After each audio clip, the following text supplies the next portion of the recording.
नीचे तो नहीं देखना पड़ा? तुम्हारी इतनी हिम्मत? सनी फिर से उबलते हुए अभिनव की तरफ बढ़ा और इस बार उसने अभिनव को उसके कॉलर से पकड़कर कहा, चल माफी मांग दादाजी से, माफी मांग चल। लेकिन मेरी बात अभी पूरी नहीं हुई है। अभिनव ने सनी की आंखों में देखते हुए कहा। भले उसकी आंखें ठंडी थी, लेकिन उसमें गुस्सा कूट कूट कर भरा था। अब आगे क्या होने वाला था? क्या अभिनव सनी के राज का पर्दाफाश कर पाएगा? क्या वो हरदेव के असली इरादों को अनन्या के सामने ला पाएगा? और क्या चाहत अभिनव की असली पहचान का पता लगा पाएगी? जानने के लिए सुनते रहिए आगे। अभिनव ने हरदेव के मुंह पर उनसे पूछ लिया था कि वो अनन्या को नकारते हुए कंपनी के कॉन्ट्रैक्ट्स सनी के ही हाथों में क्यों दिए जा रहे थे। ये बात सुनते ही सनी ने अभिनव की कॉलर पकड़ ली और उससे हरदेव से माफी मांगने के लिए धमकी देने लगा। अभिनव को गुस्सा आया और उसने झटके से सनी का हाथ अपनी कॉलर से छुड़ाया और रूखी आवाज में कहा, मैंने कहा अभी बहुत कुछ बाकी है कहने को। जानवर है क्या तू? अभिनव से झटका खाते ही सनी दर्द के मारे अपना हाथ दबाए बैठ गया था।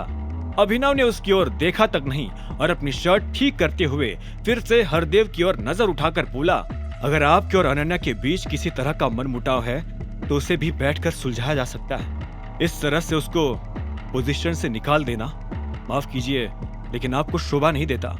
अभिनव की बात सुनते ही अनन्या उसका हाथ पकड़ के बोल पड़ी, अभिनव! अनन्या के हिसाब से अभिनव शायद ज्यादा बोल गया था। एक तरफ से उसे लग रहा था कि अभिनव की बात सही है, लेकिन दूसरी तरफ उसे यह भी लग रहा था कि अभिनव गलत बोल रहा है। अभिनव अनन्या और हरदेव के बीच दूरी बढ़ाना चाहता था या कम करना चाहता था, अनन्या को समझ नहीं आ रहा था। बेवकूफ आदमी, ये सब तेरी वजह से तो हुआ है। अचानक शर्मिला उस पर चिल्ला पड़ी, तेरी वजह से ही इस घर में बुरी चीजें होती जा रही है, समझा? आप शांत रहो। जो भी हो रहा है उसकी वजह कुछ और है और सिर्फ दादाजी ही वो वजह जानते हैं। अगर एक बार वो अपनी चुप्पी तोड़े तभी पता चल पाएगा कि अनन्या में पोजीशन हासिल करने के लिए कोई कमी है या फिर उसे सिर्फ दूर हटाया जा रहा है। अभिनव ने कॉन्फिडेंटली अपनी बात कही।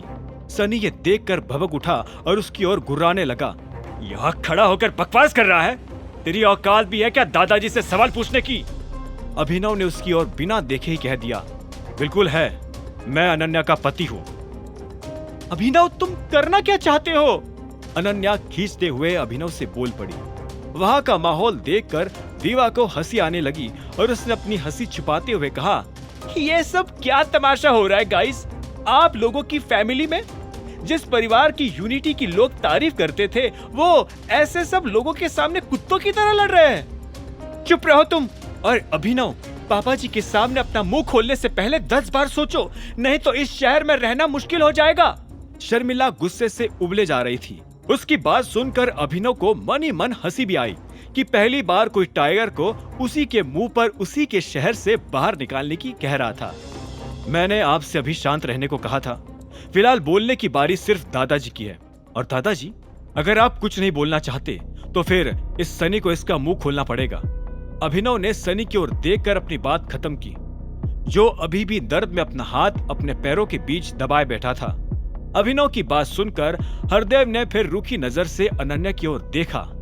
तुम मेरे सवाल का जवाब दे रही हो या नहीं? वो तब तक जवाब नहीं देगी जब तक आप उसको अपना जवाब नहीं दोगे। अनन्या, जब तक ये सारी पॉलिटिक्स समझ ना आए तब तक किसी को कोई जवाब देने की जरूरत नहीं है। अभिनव ने अपनी आवाज ऊंची करते हुए हरदेव को घूर कर कहा। उसे सुनकर वहां सभी लोगों के होश उड़ चुके थे। अधिकतर लोग तो आज पहली बार किसी को हरदेव के ऊपर ऊंचा बोलते हुए सुन रहे थे। इससे पहले कि सिंह परिवार का कोई सदस्य अभिनव को कुछ कह पाता, बीच में चिराग ही बोल पड़ा। अभिनव, बस बहुत हुआ। अब अगर एक बार और तूने अपनी गंदी जुबान खोली ना तो मैं दिख नहीं रहा सामने मिस्टर सिंह खड़े हैं। तेरे जैसे फटीचर उनसे नजर तक नहीं मिलाते और तू उनसे जुबान लड़ा रहा है। अभिनव चिराग की ओर पलटा और उससे एक पल के लिए घूरने के बाद धीरे से बोल पड़ा, मैं मेरे परिवार से बात कर रहा हूँ। ये एक पारिवारिक मामला है, बीच में टांग मत अड़ा, नहीं तो तोड़ के हाथ में दे दूंगा। मेहमान बनकर आया है ना, तो मेहमान बनकर ही खड़ा रहे। बस बहुत हो गया आप। अचानक हरदेव बीच में चिल्ला पड़े और उन्होंने अनन्या की ओर देखा। अनन्या, इसी वक्त डिसाइड करो अपने दादा और अपने पति के बीच किसे चाहती हो? आगे की कहानी जानने के लिए देखें अगला एपिसोड सिर्फ पॉकेट एफएम के यूट्यूब चैनल पर, और द रिटर्न ऑफ टाइगर के सारे एपिसोड्स को सुनने के लिए डिस्क्रिप्शन में दी लिंक से डाउनलोड करें पॉकेट एफएम ऐप।